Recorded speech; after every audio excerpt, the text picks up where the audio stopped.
Sa lahat po ng ating mga kasamahan. Thank you, Kuya. Tayo po ay mag-ipon-ipon na rito. Magsisimula na po tayo sa ating programa muli bago ito na gulo ng mga kaliwete.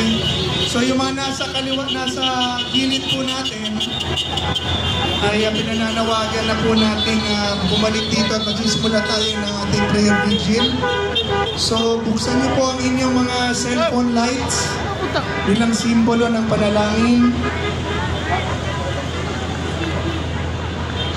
Yan, yung mga nasa gilid po, sa kaliwa, sa kanan, magtipon-tipon na po tayo rito. And let's prepare to pray. Ito po naman ang ating isa sa mga pinakamahalagang misyon sa gabing ito, sa araw na to, ang magsama-sama at manalangin. So, before we pray, may be with us, General Focus sa mesa.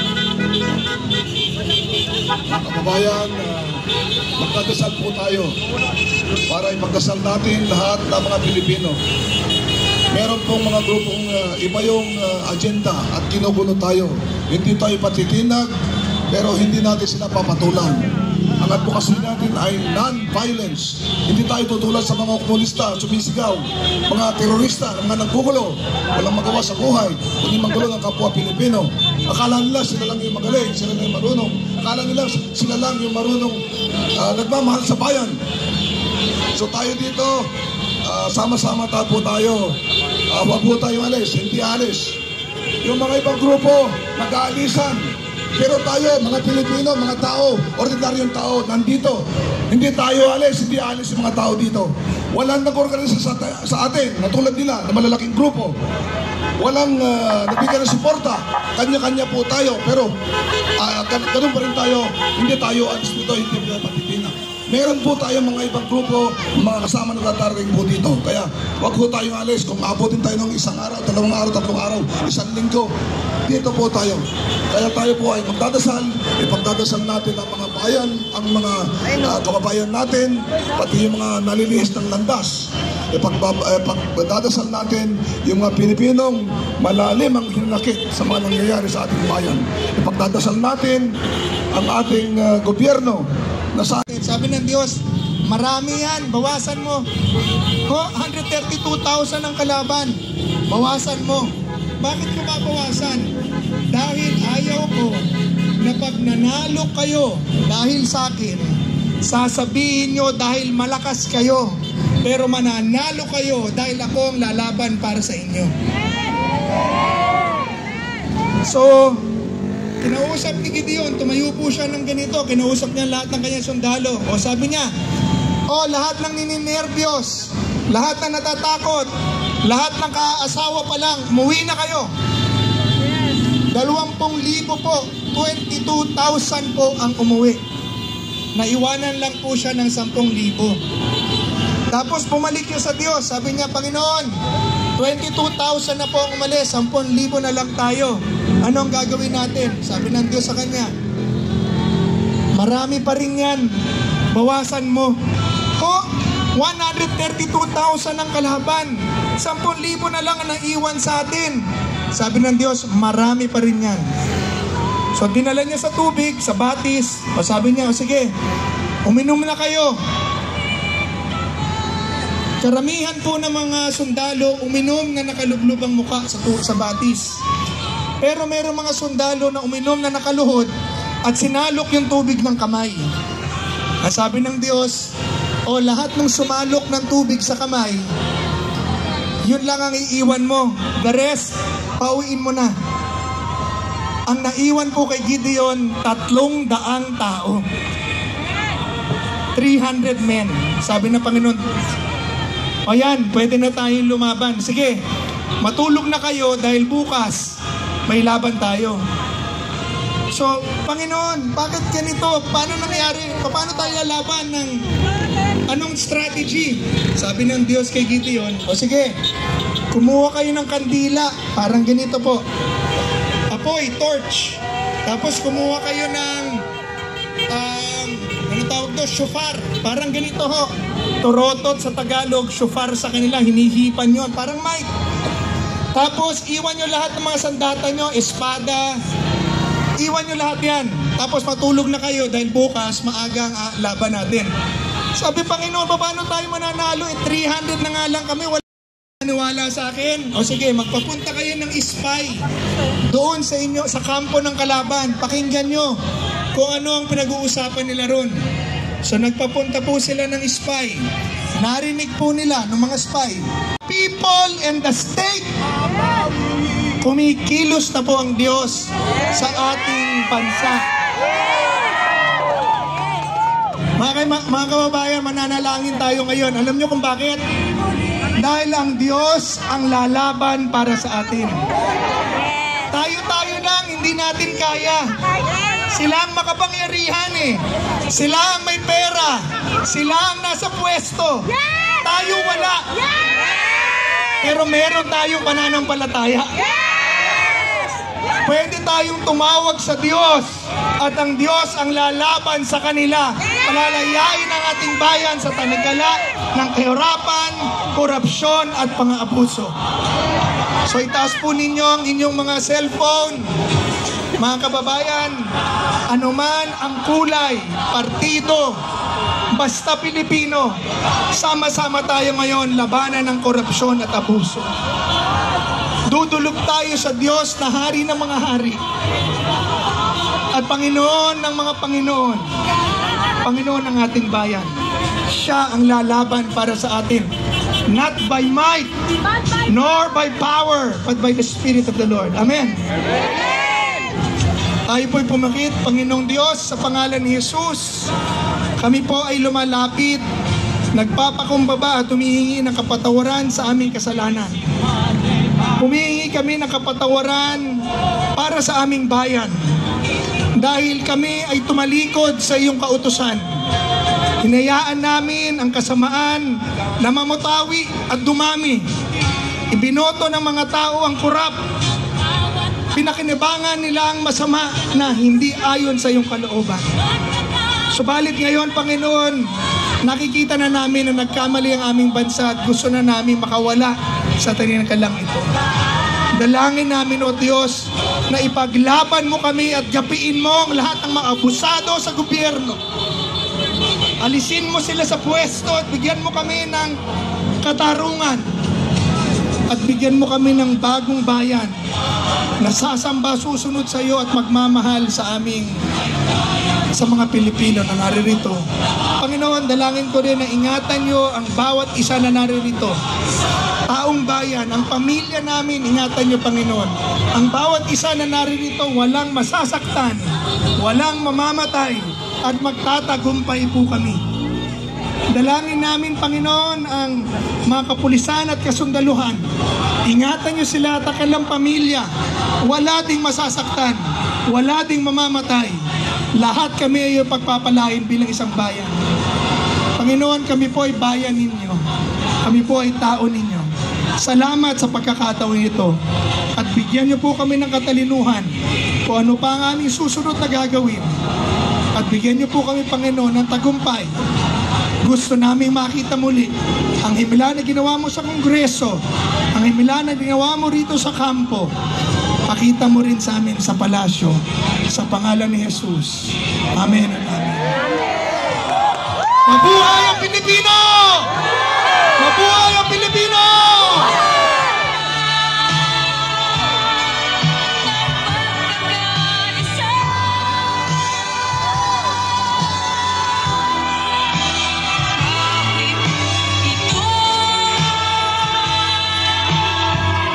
Mapayapa ang pananalangin, pagkakaisa at paninindigan.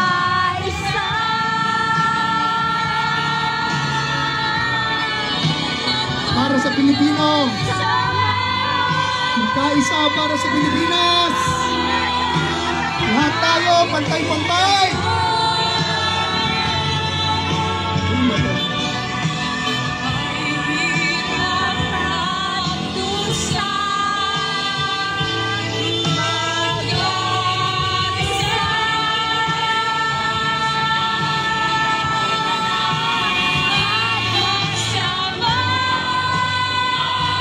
May kilos sa buong Diyos.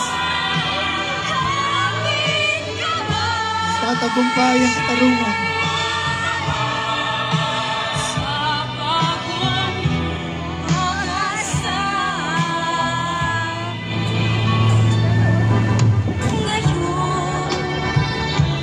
Mga taga Mindanao, na hindi kayo nag-iisa. Kaya andito ako, nagdadala ng boses ng mga Moro at mga indigenous people sa buong Mindanao. Masakit sa amin, galing sa Mindanao. Bakit? Kawawa na ang ating bayan. Kami sa Mindanao na nga, konti lang ang aming flood project doon, flood control. Ninanakaw pa! Dito sa Manila, usually sa Luzon, kayo ang pinakamalaking slice ng project ng National Budget Fund. Pero kami sa Mindanao, ang isa sa pinakamalaking kontribusyon sa pagkain para sa National Food Security. Pero ano nangyari? Ninanakaw lang mismo harap-harapan sa ating kaban ng gobyerno. Kaya po, hindi siguro inalaw na manalo ako ng congressman sa Sarangani Province. Baka dalawa kami ni Congressman Barsaga ang nagmimiyaw-miyaw sa Kongreso! Pero hindi nagtatapos ang laban ko last election. Nakita nyo, I will always stand for the truth and for the Filipino people. Kaya andito ako ngayon, pinili ko dito sa EDSA dahil December pa tayong lumalaban sa EDSA. Hanggang ngayon, hindi tayo sumusoko! Nananawagan ako sa lahat ng mga Bisaya, Cebuano, Ilonggo, ng buong Visayas region at buong Mindanao. Hali na kayo dito sa Gate 4, Aguinaldo, Camp Aguinaldo. Kailangan namin kayo. Alam ko, marami ang nanonood sa akin. Mga taga Green Hills na nasa likod, alam namin, nagpapaabot kayo ng mensahe na magpapadala kayo ng pagkain dito. Dalhin nyo na! Dahil nag-i-expect kami that there will be more Filipinos that will be coming dito sa Gate 4, Camp Aguinaldo, ngayong gabi hanggang bukas! Mga kababayan ko, kasama ko dito si Ate Warpis Arnold. Bosina! Bosina! Bosina! Bosina! Bosina! Bosina! Bosina! Mga kababayan ko, hindi nyo ba na-feel na ang lahat ng mga taet kay Marcos galit sa kamera? Lahat na nagbubusina na narinig nyo mula pa kanina ay kasama natin na lumalaban anti-corruption! Marcos resign! Marcos resign! Marcos resign! Marcos resign! Marcos resign!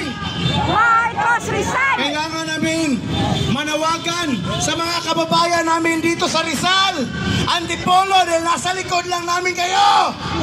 Pumunta na kayo dito para sa ating rally. Gusto natin ng peaceful rally, pero nananawagan kami sa mga may planong masama. Huwag niyong maliitin kaming mga taga Mindanao! Huwag niyo kaming mamaliitin!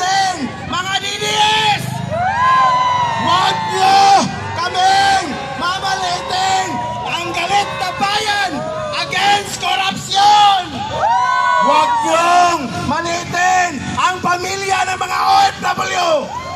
Huwag niyong maliitin ang mga nagmamahal na mga kababayan namin dito sa Metro Manila. Kaya nanawagan ako bilang isang ordinaryong bata, isang may ordinaryong kabataan na galing sa Mindanao. Hindi kayo nag-iisa dito sa Manila at marami pang darating. Huwag tayong umalis sa lugar na ito kung hindi tayo mapakinggan ng Malacanang. Marcos resign! Marcos resign! Marcos resign! Marcos resign! Bocina! Bocina! Bocina! Bocina! Alam ko, marami pang gusto magsalita. At kung Marcos resign! Marcos resign! At magandang gabi, to God be the glory. Okay, maraming salamat po. Sana itong sasabihin ko, mapakinggan ninyo.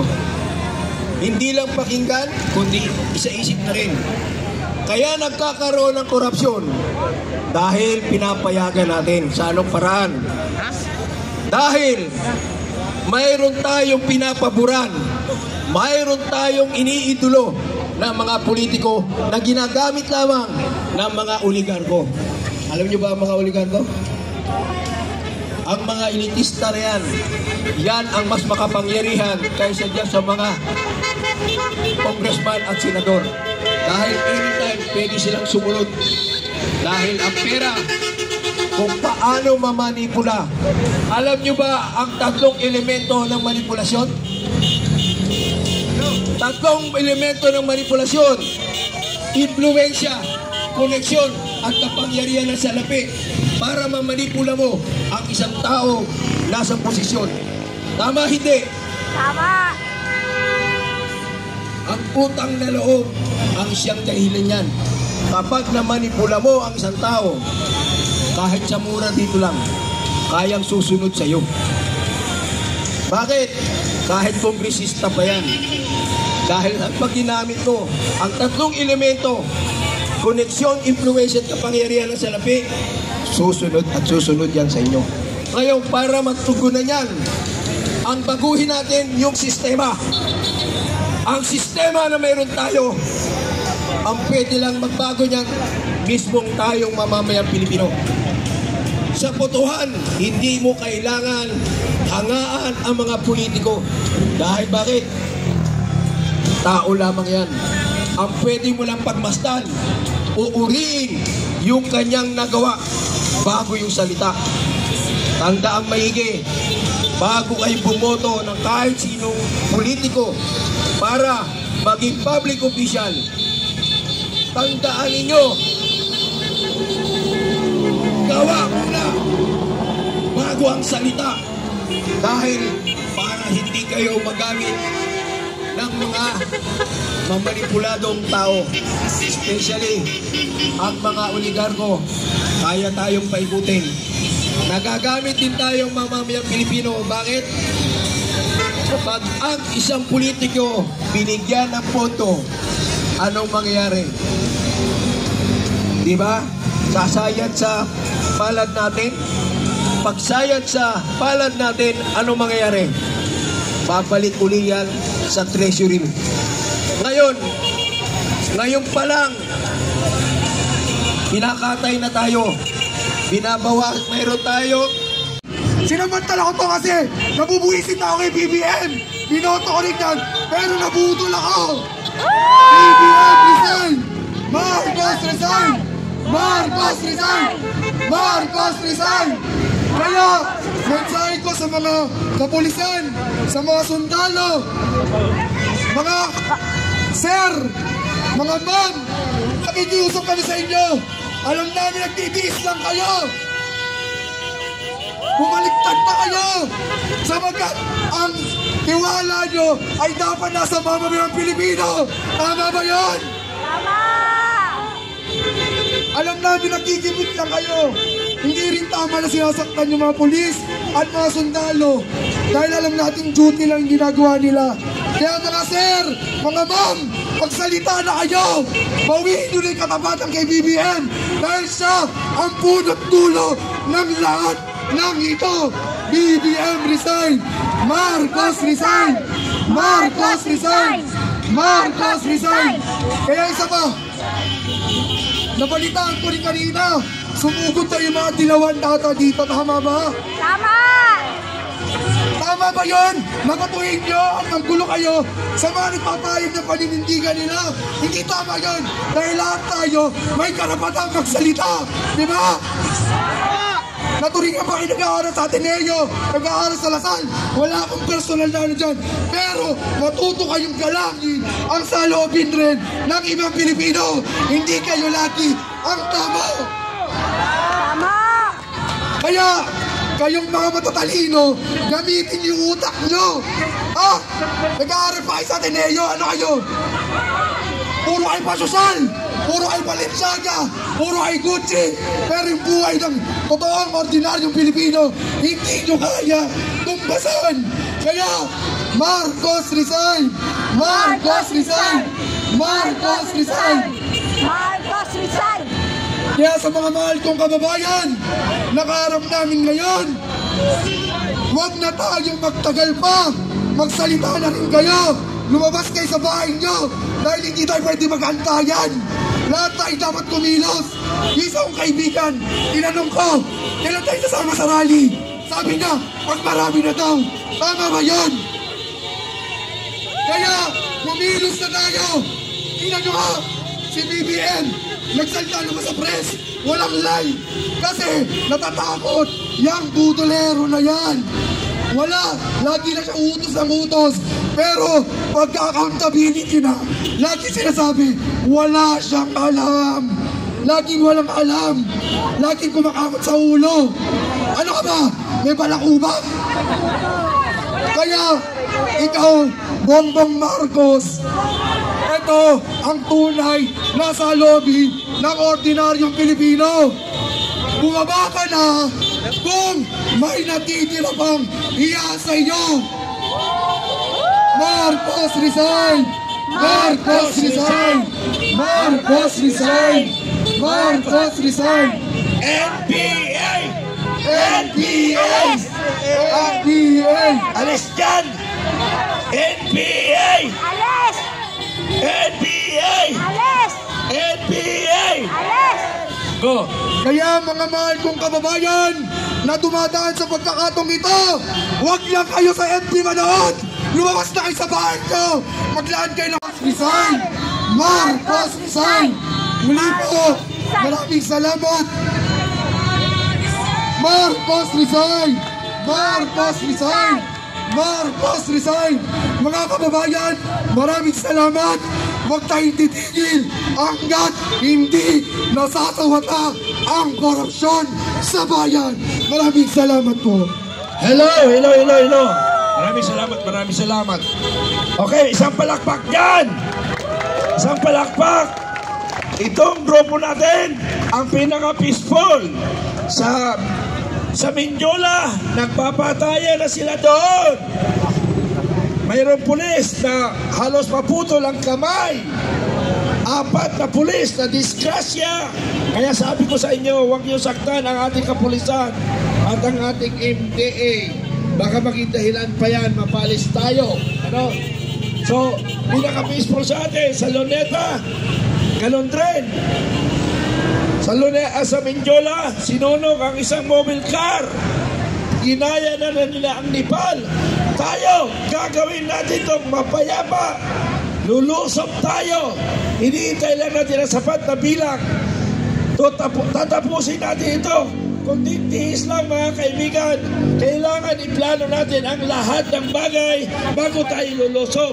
Kaya hinihiling ko mga kaibigan, yung inyong pasensya, tiis lang.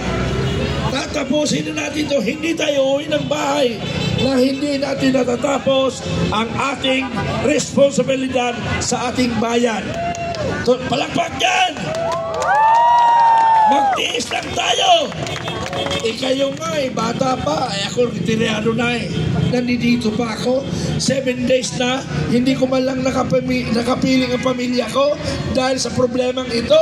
Tapos kayo, isang gabi lang nakalipas, hindi niyo makaya. Kaya ba? Kaya! Palakpakan natin! Okay. Busina! Busina! Busina! Busina! Busina! Busina!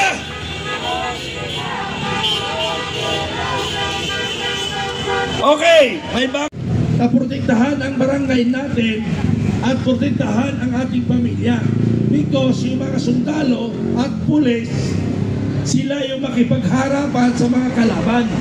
Pero tayo, dahil nakatira tayo sa barangay, tayo na mismo ang magpoprotekta sa ating sarili at barangay. Kasi hindi kaya ng sundalo protektahan tayo. Hindi kaya. Kaya nung nagkaroon kami ng conference kahapon sa Aguinaldo, sa GHQ with General Browner, nabanggit ko yun. Alam ko kasi, kaya ako nag-organize ng Filipino Guerrilla Forces dahil alam ko hindi kaya ng sundalo pag nilosob tayo ng anumang bansa dahil kulilang na tayo. Ang armed forces, ang ating kapabilidad, hindi tayo pwedeng lumaban sa ibang bansa. Pwede tayo lumaban sa ibang bansa ng kagatan. Yun lang ang kaya natin. Kasi pag lumipad yung kanilang mga wala ilan lang, 3 lang yata yung panghimpapawid natin. Yung sa kanila 300 versus 3. Ano laban doon? Diba? Pero may laban tayo sa ground. Kaya nga, kasi wala namang nananalo sa bansa na gera na puro ere. Kailangan bailan. So yun ang ginawa ko. Tayo ang magpoprotect sa barangay. Tayo ang magpoprotect sa barangay kung sakali magkagera para alam nyo rin ang gagawin ninyo. At lahat ng membro ko ng Filipino Guerrilla Forces, pinahanap ko na sila ng kuweba. Kayo, dapat may alam na kayo ng kuweba kasi puro missile yung bibitawan ng ating kalaban na ibang bansa. So balik tayo sa NPA. Bakit ko ikukwento ang NPA? Para mai-relate ninyo yung nangyari kanina at saka sa kaparo natin. I-relate ko sa inyo. Ang NPA, ang rally, ang objective talaga nila ay manggulo. Hindi yung paghahayag na nilang hinanaig. Walang rally, walang rally na maging successful kung walang gulo. Gusto ng NPA may gulo ang rally dahil gusto nilang may sisihin na gobyerno. Unang-una ang sisihin dyan yung kapulisan kasi sila yung nakaharap na in behalf of the government. Tingnan mo ang nangyari sa Mindiola. Nakita mo yung sugat dito, alam ko kumalat sa inyo sa social media. Kawawa yung pulis. Malaki ang sugat. 4 yung pulis na nabiktima dahil walang disiplina yung nagpoprotesta, naghahayag ng kanilang damdamin. So ayaw kong mangyari sa atin ito. Pag mangyari yan, aalis na ako dahil hindi naman kayo nakikinig. Di ba ang tunay na laban natin nasa Malacanang, di ba? Nasa Malacanang ba tunay na laban? O baka sa loob ng Aguinaldo? Okay. Hindi. Meron pala joke. Okay. Joke lang yun joke lang. Bakit nga pala tayo nandito sa tabi? Hindi nyo ba nabasa? Okay. Marcos resign daw, okay. Okay, tama yung iniisip ng Marcos resign. Okay. Ibalik natin ang kwento, para alam nyo. Kasi kayo kanina, puro kayo maiinit. Hindi nyo alam, pinuprovok lang kayo. Para pag nagkagulo, na tayo. Ang tawag to? Disperse. Na-disperse tayo. Na-disperse tayo nun. Doon nagkagulo. Ang tanong doon, makaya ba ng otoridad ang mag-disperse? Hindi. Dahil sa dami nila, mahirap. Tapos sa dami ninyong mga matigas ang ulo, mahirap rin.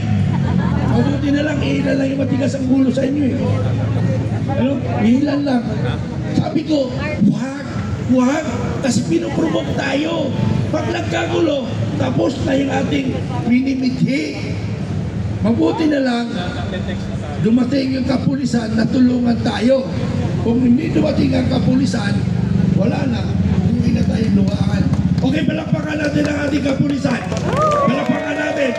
Sila ang ating protector. Ano? Ay, o nga pala, nakalimot tayo. Ano? Dito lang tayo. Ang hirap naman sa isunting yung napag-usapan. Huwag kayo lumapad. Ay! Dito kayo. Pasok kayo kasi na-obstruct ang mga... Pasok. Okay, yung mga... Hindi naman oligarch. Di ba ikakaya lang